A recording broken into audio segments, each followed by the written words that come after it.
Hey, it's Cole here. Welcome back to another video. Now, I have a Commanders head on, but we're not talking about the Washington Commanders. We're talking about the Houston Texans. And what I don't think they should pass up on a quarterback in this draft if Bryce Young is not available. Let's go ahead and talk about it. So, if you like these videos, NFL content, NFL draft content, go ahead, subscribe, like, and share because I do this a lot weekly, man. Daily shorts and weekly videos about NFL.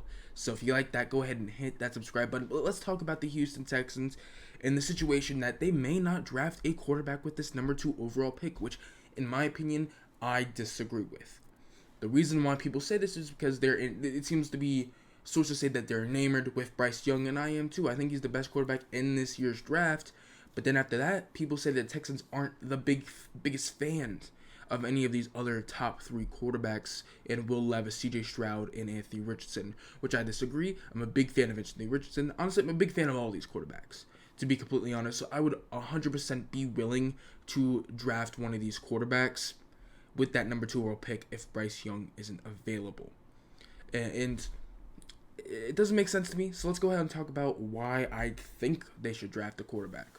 The first off is the general need of a quarterback. You guys need a quarterback very, very bad. Davis Mills is not the answer. He played well for a third-round rookie or just a third-round pick QB, but you need your franchise guy, and I think one of these 3 guys can be your franchise guy. Again, kind of going into that, Davis Mills is not your franchise quarterback. He played decent, but he's not going to win you games. He'll lose you games, but he won't win you games. And they just overall need a quarterback, and I just don't think the risk of taking one of these top players, even though it definitely seems enticing, I just don't think I don't think the risk is small enough to not take a quarterback with this pick. And there's reasons why people say they shouldn't take a quarterback, so let's go ahead and talk about that and why I honestly disagree with that. One reason why people don't believe the Texans should take a quarterback with that number 2 overall pick is because of, you look at next year, 2024, Caleb Williams and Drake May, who are great quarterbacks, but you still have to wait all year to see if they'll actually plan out to be those top quarterbacks in this year's draft. It could be like a fall like Sam Howell and Spencer Rattler just a year ago happened. And I don't think that's going to happen, but that means they're going 1 and 2, depending on who has the pick.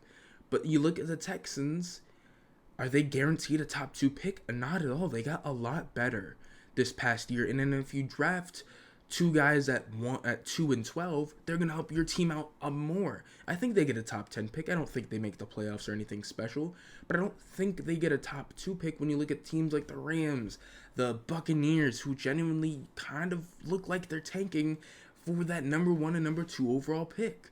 And it seems like you guys aren't necessarily tanking. You know, you're just hoping that the team's going to be bad and you can take Caleb Williams and Drake May.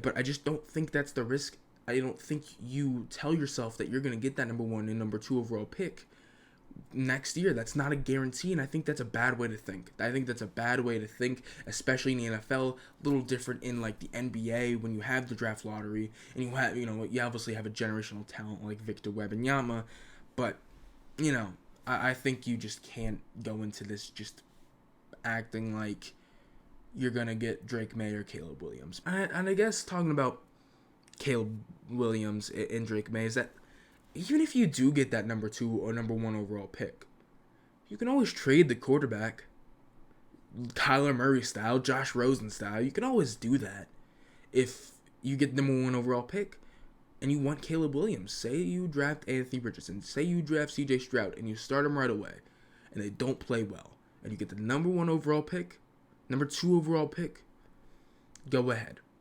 Trade them away for a second, maybe 2 seconds, because again, they're still just going to be 1 year in, and people are still going to love these 2 quarterbacks from a year out who still kind of want a quarterback. Maybe Washington, Sam Howell's not the guy. Maybe they go after Anthony Richardson, C.J. Stroud, obviously depending who you draft. Maybe the Buccaneers aren't in range, the Rams aren't in range, and they kind of want to trade, make sure they get their quarterback. The Vikings, we don't know how long Kirk Cousins is going to be there. Maybe Seattle wants their quarterback of the future. I don't know. But you can still trade one of these guys if you end up with a top 2 pick with Caleb Williams and Drake May. So I think you just draft a quarterback here. You play it safe, and you don't worry about it. And the guy I'm talking about is Trey Lance, who seems to possibly be on the trade block, possibly not, but there's teams reaching out for Trey Lance after it seems like maybe the 49ers are more interested in Brock Purdy. And I mean, I could make a whole nother video on that and why I disagree, and I think they should keep Trey Lance. But if they do trade Trey Lance, the Texans are one of the teams that make the most sense to do that if they're not going to select a quarterback with that number 2 overall. And to be completely honest, I'm fine with that. I'm fine for trading for Trey Lance and, not drafting a QB number 2 overall. I think that makes ton of sense. So I'm on that bandwagon. If it happens, I would love it for the Houston Texans, depending on what they give up. Maybe a second round pick, this year, maybe next year, maybe a third round pick this year, a second round pick next year, something like that. It's at least going to take a second round pick. Maybe they're looking for a first round pick. I have no idea. But again, I would be on board for that if it was with the Houston Texans getting Trey Lance, and then you can get like a Will Anderson number 2, maybe a Jackson Smith-Njigba receiver, maybe you want maybe another defensive lineman.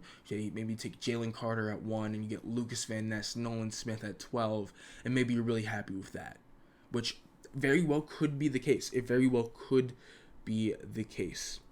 And so I absolutely love that. So that's my thoughts on why the Texans should draft a quarterback with this number 2 overall pick. What do you guys think? Should they draft a QB? Should they trade back? Should they draft Will Anderson? Do they take that chance of possibly hoping to get Caleb Williams next year?